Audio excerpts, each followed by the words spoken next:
Hello everyone, আমার আরেকটি mini ব্লগে তোমাদের স্বাগত। আজকে নিয়ে যাব মেয়েকে চেক আপে। এটা ওর সেকেন্ড চেক আপ। একটা 15 দিন পরে করেছিলাম ও হওয়ার। তারপর এটা একটু দেরিই হলো, একটু আমি ব্যস্ত ছিলাম বলে, আর ওর কোনো প্রবলেম ছিল না বলে দেখাতে যাওয়া হয়নি। যাই হোক, ওকে নিয়ে যাব নর্মাল চেক আপে।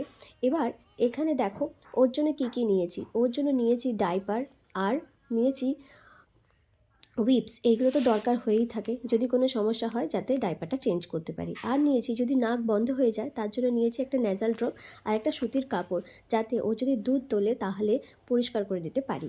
তারপর দেখো আমি আর ওর বাবা নিয়ে যাচ্ছি। আমরা যদিও গাড়িতে গিয়েছিলাম, এটা হসপিটালের ভেতরে হাঁটছি ওষুধ নেওয়ার জন্য। আমি যেই হসপিটালে দেখাই সেখানে একটা ব্রেস্ট ফিডিং আলাদা রুমই রয়েছে। যেহেতু সরকারি হাসপাতালে দেখাই, তাই লাইনটা বেশি এবং দেখাতে একটু দেরি হয়েছে, তাই একবার খাইয়ে নিতে হয়েছে। এই মিনি ব্লগ তোমাদের কেমন লাগলো অবশ্যই জানিও। দেখা হবে পরের মিনি ব্লগে, ততক্ষণ টাটা।